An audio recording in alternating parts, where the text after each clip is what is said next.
Sound off for Chesterfield. Chesterfield, first cigarette in America to give you premium quality in both regular and king size, brings you Dragnet.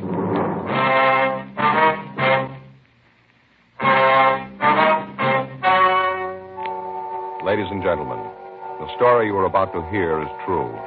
The names have been changed to protect the innocent.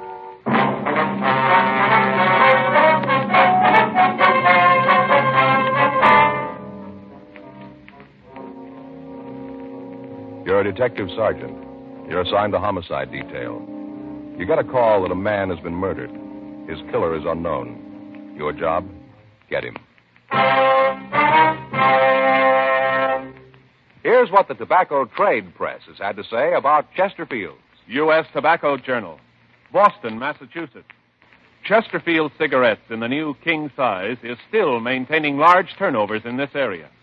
Dealers report that sales continue to climb on this size, and it seems that volume on the regular size has climbed to new heights with its big brother. And Tobacco Leaf reports from Chicago more calls for Chesterfield king-size cigarettes than for most brands being marketed. Dealers all over the country tell us no product they ever handled has grown so fast in so short a time as king-size Chesterfields. King-size cigarettes give you quantity, but only Chesterfield king-size gives you quantity plus quality.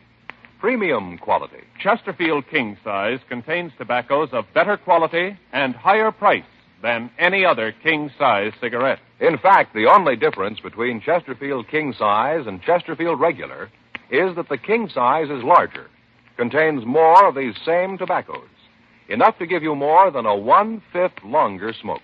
So remember, Chesterfield is the only cigarette to give smokers premium quality in both regular and king size. Ask your dealer for Chesterfield, either way you like them. Premium quality Chesterfields, and much milder.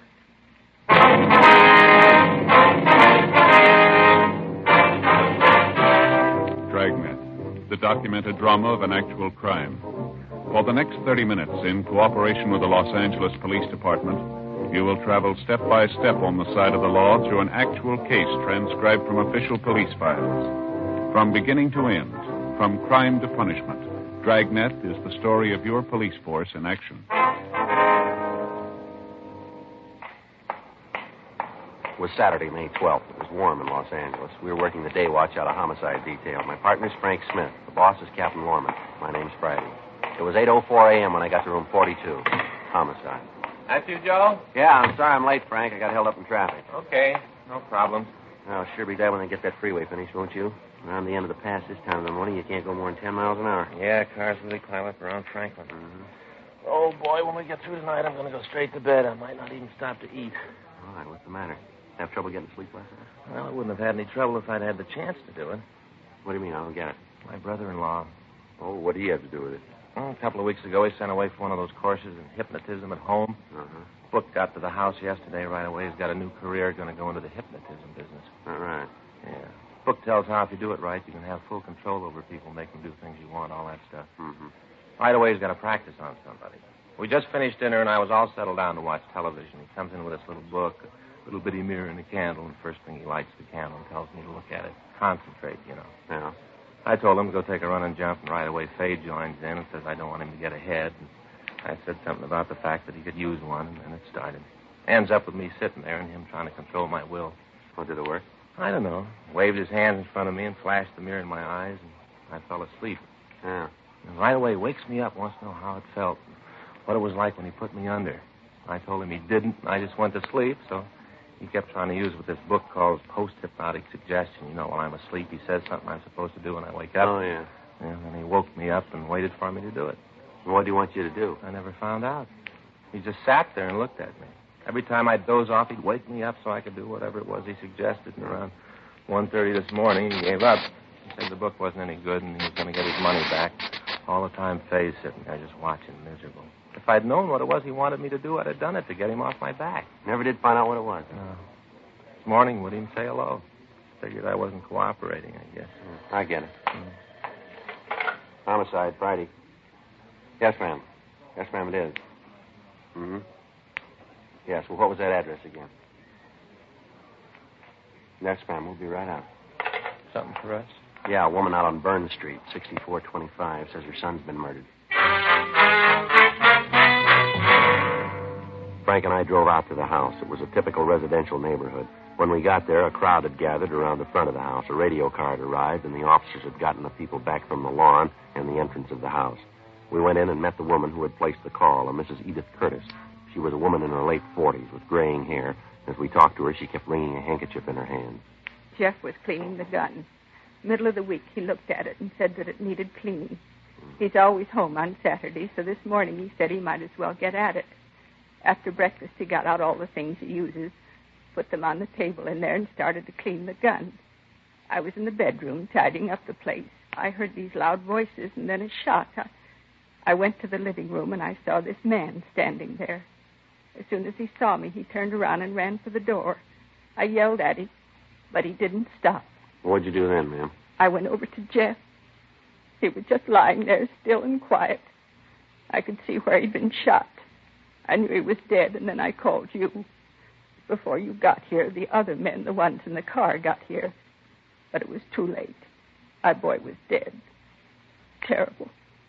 Just terrible. Yes, ma'am. I'll go see if my partner's finished with the call, Mrs. Curtis. Would you like us to call your family doctor? No. Very kind of you, but I'll be all right. This house has been full of tragedy. The last couple of years, nothing but sadness.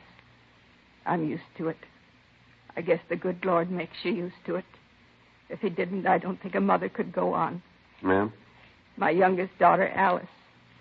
2 years ago, this next month, the 24th, she killed herself, Sergeant. It almost killed me, too, losing her. Yes, ma'am. That's why I say I'm used to it. I got to the point after Alice was dead where I couldn't see any reason for going on. Then I figured that the good Lord must have wanted it this way. And I wasn't the one to say it was wrong. Alice was going to have enough trouble as it was. I don't think I understand. Suicide, Sergeant. The one unforgivable sin. Yes, ma'am. Okay, Joe. I called them. Checked with the fellas in the car. They're looking around the neighborhood. Miss Curtis, Yes, I wonder if you could give us a description of the man you saw. We'd like to get out a call on him. of course. I saw him pretty good, just standing there looking at me. Well, how old a man would you say he was? Maybe 35 or 40. Not any older than that, I'm sure. Mm-hmm. How tall would you say he was? Taller than you. About how much taller? Oh, maybe a couple of inches. Well, I think I'm about 6'1" or 2. Is that right? Yes, I think that's pretty close. About his weight. How heavy do you think he was? I'm not very good at that. I guess about 180, around there. Uh-huh. What about his clothes? What was he wearing? Could you remember? He had on one of those blue denim outfits, you know, the trousers and the jacket, light blue. Mm-hmm. Then the coat had that dark blue trim knitted around the bottom and collar. Had on a white shirt, no tie, and a pair of those shoes with the real thick soles, that rubber. Mm-hmm. Anything unusual about him?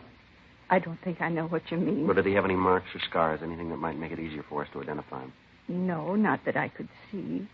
But you won't have any trouble identifying him. I'll tell you if you have the right one or not. Did he have a car? Would you know that? I don't think so. I didn't see one. All right, thank you, ma'am. Mm-hmm. I'll call us in right away, Joe. Get out the local and APB. Yeah. Miss Curtis, Yes, could you tell us exactly what time the shooting took place?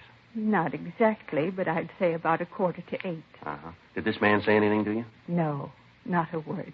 You never saw him before, maybe around the neighborhood, the stores, in the street someplace? No, I never saw him. I know that. But if I see him again, I'll know him. All right, ma'am. I'll be right back, Joe. Okay. I hope you won't take offense, ma'am. What's that, Sergeant? Well, you don't seem too greatly concerned about your son's death here. I thought I'd explain that to you. I told you that I have to figure that it's the Lord's will. Mm-hmm. I might as well tell you, Sergeant. You'll probably find out anyway. What's that, ma'am? Well, Jeff and I had a few arguments. Nothing serious, but we did have words. I beg your pardon, ma'am? Well, I told you that my daughter took her own life. Oh, yeah. She lived with us here in this house. I thought it was a happy home. I found out it wasn't. I found out too well. Mm-hmm. You see, Alice, that's my daughter. Yes, ma'am. Well, she was going to marry. She'd met a young man who worked in an aircraft factory. She seemed to think he was very nice. I couldn't see much in him. I told her so. We had quite a few rows about it, once when he was here. Mm-hmm. On that night, the row, Alice's young man left, made quite a fuss about my trying to run the children's lives. Told Alice that he'd marry her right away that night. But when they were married, he didn't want to have anything to do with Jeff or me. Well, did Jeff take any part in this quarrel? No, my yes. Finally, the young man stormed out of the house. Alice was in tears, just seemed to go to pieces. That night, she took an overdose of sleeping pills. I'll never forget when I called her for breakfast. Terrible. That's not doing any good. I'm sorry, Sergeant. That's quite all right, ma'am. Now, you said you and your son had several arguments. Was it about this engagement thing? Yes, after Alice's funeral. Jeff seemed to sulk around the house. Then at night he'd go out and drink quite a bit. He seemed to think that I'd caused Alice to do away with herself. I tried to tell him that I didn't, that I was just as sorry as he was.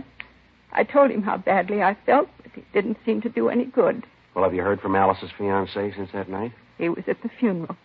Well, what's his name, Mrs. Curtis? Dudley. Bruce Dudley. Do you know where we can get in touch with him? I think Jeff had his address. I can look for it. Thank you. But you don't think that Bruce had anything to do with this? I know it wasn't him. I know Bruce. I know what he looks like. It wasn't him in the living room. Well, we just want to talk to him, ma'am. Of course, he might have hired someone else. No, I'm sure Bruce had nothing to do with it. Even with what he did say. Ma'am? That night, when they had the fight, Jeff told him that if he didn't get out, he'd throw him out. Mm-hmm. When he left, Bruce said that someday our meddling in other people's lives was going to backfire, that it might take some time, but that we'd be repaid. And that look in his eyes when he went through the door, Sergeant, Yeah. Maybe he did do it. He looked mad enough to kill us both. 9:12 a.m. The coroner arrived and removed the body. The men from the crime lab crew went over the place. A complete set of pictures was taken before the body was removed. Leighton Prince went over the rifle on the table and the cleaning apparatus. Frank and I noticed that the tablecloth on the living room table had been on the floor when we got to the house. Mrs. Curtis had told us that her son had grabbed it as he fell to the floor. We talked with the neighbors. One of them, a Mrs. Alvin Kemper, said that she had been watering the lawn between 7:30 and 8 a.m., but that she had seen no one enter or leave the Curtis house. She told us that she had heard frequent and loud arguments between Mrs. Curtis and her son. Frank and I drove out to the address of Bruce Dudley. It was a modern one-room apartment on Riverside Drive in the San Fernando Valley. We rang the buzzer a second time and waited. Looks like he's not in. Oh, what time you got? 12:17. He's probably gone out. Come on, we can check the manager. Yeah? Oh, Mr. Dudley? Yeah, what do you want? Well, police officers would like to talk to you. Okay, come on in. Just got up, out late last night. I don't feel at all well. I'll move those clothes and sit down. I'm going to put a pot of coffee on. Oh, I feel like a troop of midgets ran barefoot over my tongue. Yes, sir. Go right ahead. What do you want to see me about? You know a Jeff Curtis? Yeah, I know him. Hey, what'd you say your names were? Well, my name's Friday. This is my partner, Frank Smith. You got any badge? Something to prove that you're cops? Yes, sir. Here's my ID. Uh-huh. Sergeant Joseph Friday. Okay. Now, what's this about Jeff? He's dead, Mr. Dudley. Dead? Yes, sir. How'd it happen? Accident? Well, we're not sure. He didn't kill himself, did he? Why do you ask that? I just thought he might have. Sister killed herself. Thought he might have done the same thing. Do you know of any reason that he'd do something like that? Oh, no, not that I could name. I understand you and Mr. Curtis didn't get along too well. We got along all right. Oh, when Alice and I split up, there were some words, nothing serious. Well, the way we get it, you were pretty sore at him. Yeah? Yeah, I understand that you and he had quite an argument. He was ready to throw you out of the house. You've been talking to his mother. She's been throwing lies around again. Well, is it true? Did you and Curtis have an argument? Yeah, I got nothing to hide. You been out of the house this morning? No, why? You have any way of proving you were here all morning? Just got up. You know that. You guys got me out of bed. What are you trying to prove? Just want to know if you can account for your time, that's all. You think I had something to do with Jeff's death, is that it? We didn't say that. No, but you meant it. Oh, excuse me. I got to get the coffee. You want some coffee? No, thanks. How about you? No. You don't mind if I have a cup, huh? No, sir, go right ahead. Thanks.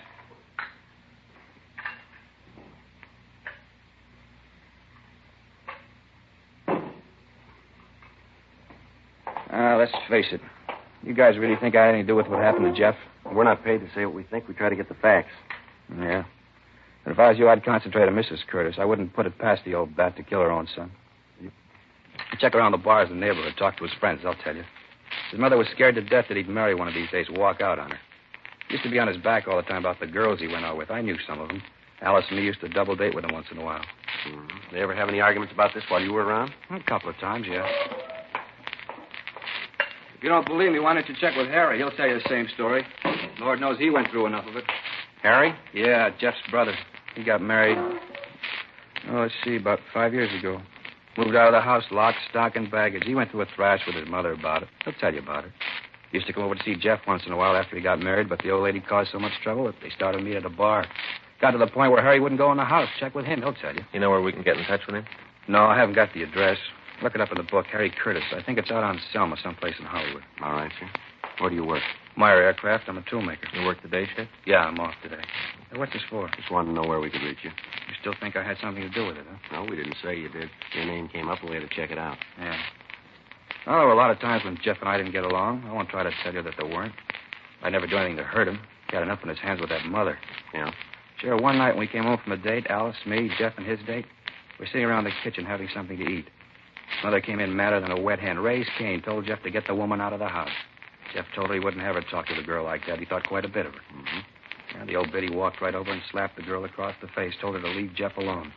Said she'd rather see him dead than tied up with a girl like that. 2:40 p.m., we drove back to the office. There had been no replies on the local or the APB. We checked the names of Jeffrey Curtis and Bruce Dudley through R&I. There was no record on Curtis, but Dudley had been arrested twice for LAMC 4127C, being drunk in a public place. He'd served sentences in the city jail on both charges. We checked with the coroner's office, and they told us that Curtis had been killed by a .38 caliber bullet. It had been fired at close range into the back of his skull. The bullet was booked for evidence, and we made out a dead body report. We put in a call to the brother's house, but we were told that he was out of the city, and he wouldn't return until sometime that night. We left word for him to call our office as soon as he returned. We checked on the suicide story given us by Mrs. Curtis and found that an Alice Curtis had taken her own life by an overdose of sleeping pills 2 years before. 5:20 p.m. Frank and I drove out to talk to Mrs. Curtis again. You want to look at Jeff's room, don't you? Yes, Miss Curtis. This way. When we were here this morning, you didn't say anything about your other son. Harry? Mm-hmm. Well, you see, Officer, Harry doesn't care much for me. I know it's hard to believe that a boy would desert his own mother, but that's what Harry did. He got married, and right away his wife started to cause trouble between us. A rifle your son was cleaning this morning. Oh, yes. Those men from the crime lab, I think they said they took it. Yes, ma'am. Did your son do much hunting?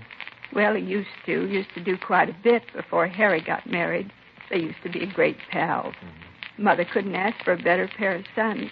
And when Harry left home, Jeff sort of gave it up. He cleaned the gun when he had to, but he didn't go after game anymore. Then, too, he was afraid to leave me alone at night. Ma'am? Well, we've had a lot of trouble with prowlers in the neighborhood. Had to call the police a couple of times. They didn't find anybody, though. Mm-hmm. These your son's clothes, ma'am? Yes.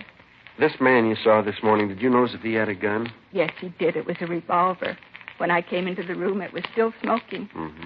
Did your son keep any other firearms in the house? Oh, no, just the rifle. I wouldn't have any other guns in the place. I don't like them. Mm-hmm. You had any call to go up in the attic lately, Mrs. Curtis? What? The attic, ma'am. Have either you or your son had any reason to go up there? No, I don't think we've been up there since we moved. Could I get you officers a cup of coffee or anything? I've got some nice fresh cake. Like a slice of that? No, ma'am. Thanks just the same. Oh? Yeah. Look at here. Yeah. Look at here on the shoulders of these suits in the back. Mm-hmm. You see this dirt? Looks like it came down from that door to the attic.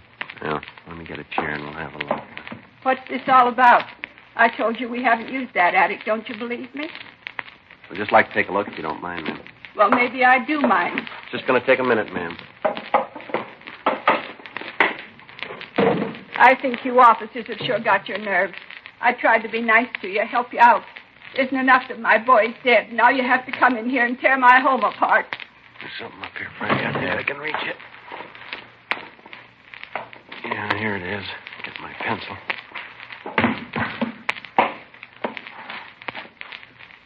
You ever seen this, Mrs. Curtis? No. I haven't got any idea how that gun got there. Doesn't belong to us. What do you think, Joe? I don't know. .38 caliber.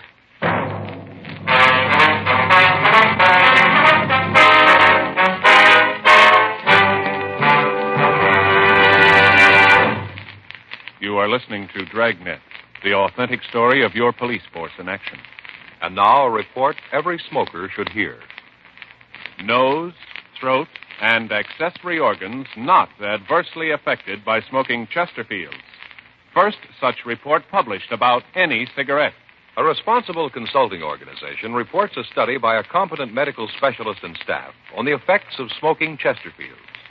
For 6 months, a group of men and women smoked only Chesterfields, 10 to 40 a day, their normal amount.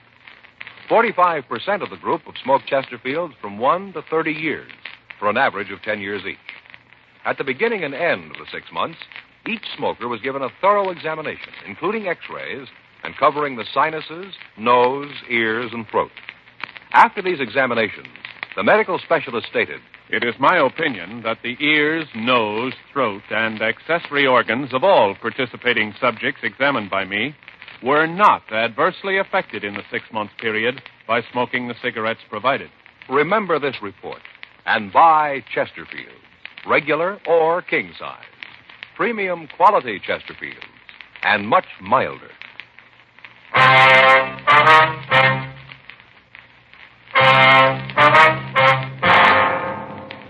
We took the gun back to the city hall. It was checked for fingerprints, but none were found. We checked with pawn shop records, but the gun had not been registered. By checking with the manufacturer, we got the retailer's name. It had been sold to the victim, Jeff Curtis. The gun was turned over to Russ Camp for the routine check through ballistics. Just a minute until I take it out. Right. Okay. Place it under the comparison knife. There we are. What's the matter now? Striations here. Got a make, Russ? Yeah, the match. 11:46 p.m. Harry Curtis called the office. He was surprised to hear of his brother's death, but said that he would be down to see us in the morning. Frank and I checked out, and the next morning we drove out to the house on Burn Street and picked up Mrs. Curtis. We talked to her in the interrogation room. This is perfectly ridiculous. I don't understand what you're trying to get me to say. Well, maybe if we lay it out for you, ma'am. Yes, that might do it. At least it would be something. All right, when we walked into your house yesterday morning, you said that nothing in the house had been touched, that everything was just as it was when your son was killed. Is that right? Yes, I guess I said that. Like to have you be sure one way or the other, ma'am. What did you say? I said that. I hadn't touched anything. Nobody did. Uh-huh. Would you tell us what your son was doing when you left the room? I told you he was cleaning the rifle. On the living room table? Yes, that's right. What did you say he did after he was shot? I said he fell down. Did he touch anything as he fell, brush up against anything? Well, when he fell, he grabbed the tablecloth, pulled it down with him. Yes, ma'am. Well, then maybe you can explain how it was that all the things he used to clean the rifle and the gun itself were still on the table. What? How is it those things didn't come off the table when he pulled the cloth off? I don't know what you're trying to get me to say. Well, we'd like for you to tell us the truth. I'm telling that. All right, ma'am. When the crime lab went over to your house, they found 2 places in the kitchen floor that had been filled in with plastic wood. The job didn't look very old. Well, what's wrong with that? Jeff took good care of the house. He might have tried to plug up some place where ants were getting in. When the men from the lab dug up the patches, they found 2 .38 caliber bullets underneath. They checked them with the bullet that killed your son. The bullets came from the same gun. I don't know what you're talking about. What does all this show? You talked about the prowlers. Said you had trouble with them in the neighborhood. That's right. What action did you take to stop this? I called the police. Had them come out and try to find the person who was causing the trouble. When did you call the police last? 3 weeks ago. We've checked the reports, ma'am. There's no record of anyone having called the police to check prowlers in that neighborhood for the past 6 months. Are you trying to make me out a liar? Is that what you're trying to do? We're trying to get the truth. Frank? Yeah, Joe? You want to check the office and see if Mr. Curtis is here yet? Yeah, sure. You brought my son here? Yes, ma'am. We've got to get the truth to this. Well, why did you have to get him involved in it? Well, as I said, ma'am, we're trying to find the facts. You don't believe what I've told you? Well, no, ma'am. You've made it a little difficult. How can you say that? Well, first you tell us that nothing was touched, yet the physical setup doesn't make that possible. You deny knowing anything about the gun when we find it, but we find 2 bullets that have been fired from the same gun embedded in the floor of the kitchen. You told us about prowlers in the neighborhood, but there's no police record of it. Your next-door neighbor says she was out in front of her house all morning, but she didn't see anyone enter or leave your house. We find the murder gun up in the attic. You told us you saw the killer leave the house with the gun. Your son died instantly. Now, can you tell us who put the gun there? No, ma'am. There's too much here that doesn't gel. They got you into this, didn't they, Harry? Yes, Mother? They're trying to tell you that I killed Jeff. They want me to tell them that I killed my own boy. Tell them. Tell him I wouldn't do a thing like that. Not my own boy. Afraid I can't, Mama. What do you mean you can't? The officers just told me about it. Well, who are you going to believe? These policemen or me, your mother? You don't give me much choice. What? I love you, Mother. You got to believe that. I know that whatever you did, you thought was right. I know you didn't mean to hurt Jeff. I know that. And you think I killed him, too? Don't you? Harry, give me an answer. You think I killed Jeff, don't you? Yes, Mother. Well, I did. I didn't think I meant to do it. I think I just wanted to frighten him. He was running around so much. Those tramps he was seeing, terrible women. I had to keep him home. I had to keep him with me. He was all I had. I'm not young anymore, Harry. You went away, then Alice. Jeff was all I had. I didn't want him to leave, and he was going to. We had an argument. He was cleaning the gun. I got the revolver. That way I knew that I'd always have him with me, that he wouldn't leave. I pulled the trigger. Then I knew what I'd done. That Jeff was gone, too. I didn't know what I was doing. I didn't know. You've got to believe that, officer. Yes, ma'am. Do you believe me? That I just wanted my boy? I wanted to keep him. That's all any mother wants. I tried to keep my boy. Or maybe that's what was wrong. What do you mean? You tried too hard.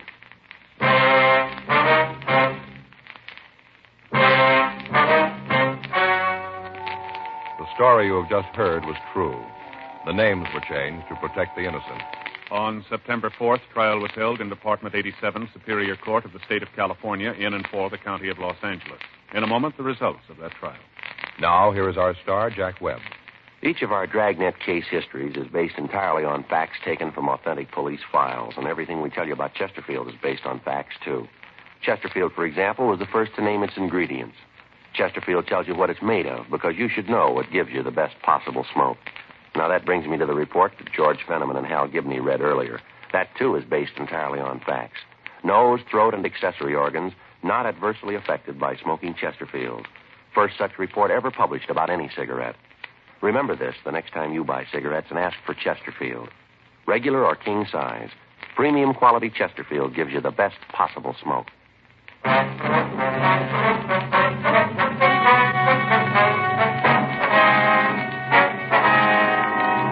Edith A. Curtis was tried and convicted of murder in the first degree and was sentenced to the state penitentiary for women, Tehachapi, California. While serving her sentence there, she died from natural causes. Murder in the first degree is punishable by death or confinement in the state penitentiary for life.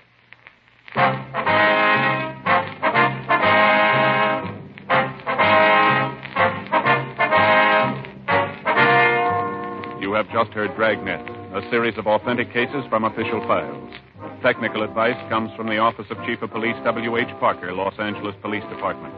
Technical advisors, Captain Jack Donahoe, Sergeant Marty Wynn, Sergeant Vance Frazier.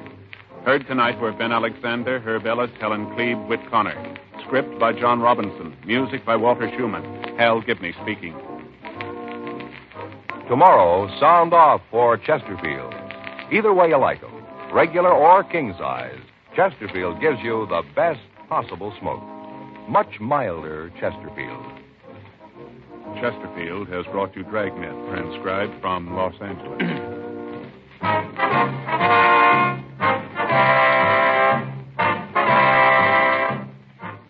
This is NBC, the national broadcasting company.